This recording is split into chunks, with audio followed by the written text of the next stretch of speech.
छत्तीसगढ़ में सीबीआई की ताबड़तोड़ कार्रवाई लगातार जारी है। भूपेश बघेल के ठिकानों पर यह छापेमारी चल रही है। बीते 6 घंटे से यह कार्रवाई की जा रही है। कई अधिकारियों के घरों पर भी दबिश दी गई है। छत्तीसगढ़ में 50 ठिकानों पर यह कार्रवाई चल रही है। आपको बता दें कि लगातार इस एक्शन को लेकर पहले जब ईडी का एक्शन हुआ था तब भी प्रतिक्रियाएं देखने को मिली, और अब आज जब सीबीआई की टीम कार्रवाई करने के लिए पहुंची है तब भी प्रतिक्रियाएं निकलकर सामने आ रही थी। ईडी की टीम जब पहुंची थी वो शराब घोटाला मसले को लेकर थी, लेकिन आज जब सीबीआई की टीम पहुंची है तो फिर ये महादेव सट्टा ऐप को लेकर बात निकलकर सामने आ रही है। इस वक्त हमारे सहयोगी नीतेश हमारे साथ जुड़ चुके हैं। नीतेश, फिलहाल और क्या ताजा अपडेट इस पूरे मसले को लेकर? लगातार ताबड़तोड़ एक्शन देखने को मिल रहा है नीतेश। बिल्कुल, देखिए दीपेश, इस वक्त हम मौजूद हैं भिलाई में, जो पदम नगर है वहाँ भूपेश बघेल के बंगले के बाहर। और यहाँ ये जो बंगला पहले आप देख लीजिए, और बंगले को किस तरीके से छावनी में तब्दील कर दिया गया है।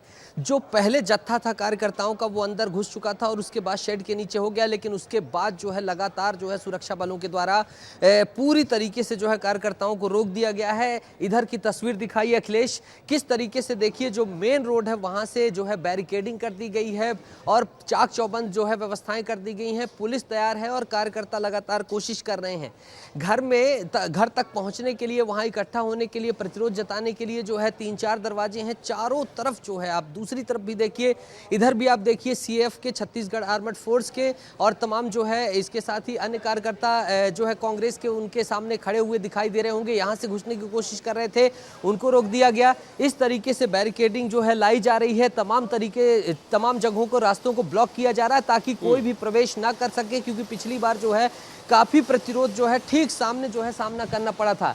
इस गेट में देखेंगे, ये गेट देख लीजिए, ये तीसरा गेट है, यहाँ भी कमोबेश वैसी तस्वीर दिखाई दे रही है। इसे भी जो है पूरी तरीके से लॉक कर दिया गया है और किसी भी कार्यकर्ता को अंदर नहीं जाने दिया जा रहा। बाहर सैकड़ों की संख्या में बैरिकेडिंग के कार्यकर्ता दिखाई दे रहे हैं। घर के ठीक सामने की ये तस्वीर देखिए, ये पूरे जवान जो है सीएफ के, सीआरपीएफ के जो है तैनात नजर आ रहे होंगे। पूरा जो है वेपन के साथ ये जो है यहाँ पर डिप्लॉयड है और लगातार किसी भी व्यक्ति को इसके आगे नहीं जाने दिया जा रहा। नीतेश, एक बड़ा सवाल, और जब ईडी की टीम वहां पर शराब घोटाला मसले को लेकर कार्रवाई करने पहुंची हुई थी, एक्शन देखने को मिला था, उस दिन भी जब टीमें पहुंची हुई थी तब भी इस तरह की बैरिकेडिंग, इस तरह की सुरक्षा व्यवस्था, इस तरह के इंतजामात शायद नजर नहीं आए थे। आज इतनी तगड़ी व्यवस्था क्या इशारा कर रही है? लंबी कार्रवाई चल सकती है?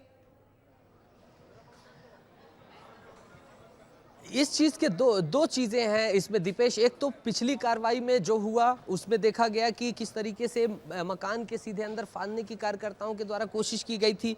उसके बाद जो है सुरक्षा बलों को भारी जो है चुनौतियों का सामना करना पड़ा था और कई बार जो है प्रतिरोध हुआ था सुरक्षा बलों के साथ, बार बार झूमा झटकी जैसी स्थिति आई थी। तो एक तो कहीं ना कहीं पहले से ही जो है ड्राफ्ट बना लिया गया था, खाका तैयार कर लिया गया था कि इस बार ऐसी कोई जो है दिक्कत नहीं आने देंगे। दूसरी चीज ये भी अंदेशा है कि जो है ये भारी सुरक्षा बल हर जगह पर इसलिए भी डिप्लॉयड किया गया है कि किसी भी तरीके से कार्रवाई करते हुए अधिकारियों को जो है थ्रेड ना आए, कर्मचारियों को ना आए। पिछली बार आपने देखा होगा कि ईडी के कर्मचारी थाने भी पहुंचे थे, उन्होंने शिकायत की थी। और तीसरा, कार्यकर्ताओं को एक जगह, खास तौर पर जहां कार्रवाई हो रही है वहां इकट्ठा ना होने दिया जाए। और चौथी चीज ये है कि कोई भी चीज, डॉक्यूमेंट कलेक्शन की बात हो या कुछ भी हो, वो सहूलियत से हो जाए, आसानी से हो जाए, किसी भी तरीके की अड़चन ना हो, बल्किंग ना आए, कानून व्यवस्था को लेकर चाक चौबंद व्यवस्था है। बहरहाल ये अंदर का शेड है, यही कारण है कि सिक्योरिटी अब टाइट नजर आ रही है। जरा ये तमाम जो लोग बैठे हैं इनसे बात करिए, पूछिए क्यों बैठे हुए हैं, क्या मसला है, क्या कह रहे हैं इस पूरे मसले को लेकर। बिल्कुल दीपेश, मैं वहीं आ रहा था। ये जो आप देख सकते हैं, ये जो सबसे पहले नेता आ गए थे और कुछ वरिष्ठ नेताओं को जो है अंदर आने की अनुमति दी गई थी। अरुण वोरा हो गए और तमाम जो है कांग्रेस के पदाधिकारी और सभी लोग बैठे हुए हैं और सभी लोग इंतजार कर रहे हैं। अरुण वोरा हमारे साथ हैं, उनसे बातचीत करेंगे। सर, एक बार फिर से कार्रवाई हो रही है और आप लोग फिर यहाँ पहुँचे हुए। ये भारतीय जनता पार्टी का हताशा का परिणाम है। भारतीय जनता पार्टी राजनीति से प्रेरित होकर काम कर रही है।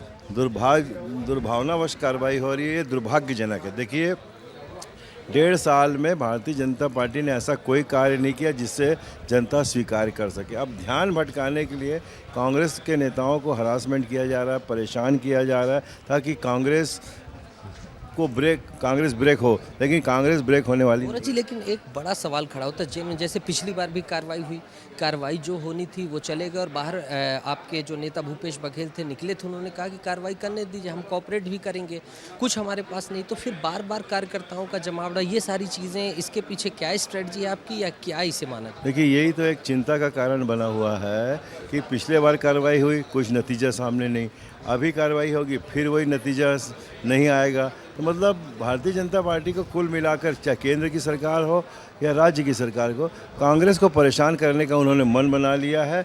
लेकिन ये कुछ समय तक ही संभव हो सकता है, फिर जनता। पिछली बार आपके नेता जब निकले थे बोले थे कार्रवाइयों का इसी तरीके से विरोध किया जाएगा, क्या इस बार भी उसी तरीके से आप लोग इकट्ठा हो रहे हैं? देख रहे हैं कि कांग्रेस के कार्यकर्ता कहीं भयभीत नहीं है, कहीं डरते नहीं है और लड़ेंगे, डरेंगे नहीं, लड़ेंगे। ठीक है, आप क्या कहेंगे कार्रवाइयों को? बिल्कुल, यानी कि तमाम जो नेता हैं कांग्रेस पार्टी के, वे अब इस पूरे मसले को लेकर सवाल खड़े कर रखेंगे और इसे साजिशन की गई भारतीय जनता पार्टी की कार्रवाई बता रखेंगे। खैर, आप चर्चा करते रहिए। फिलहाल बहुत बहुत शुक्रिया हमारे साथ चर्चा में जुड़ने के लिए।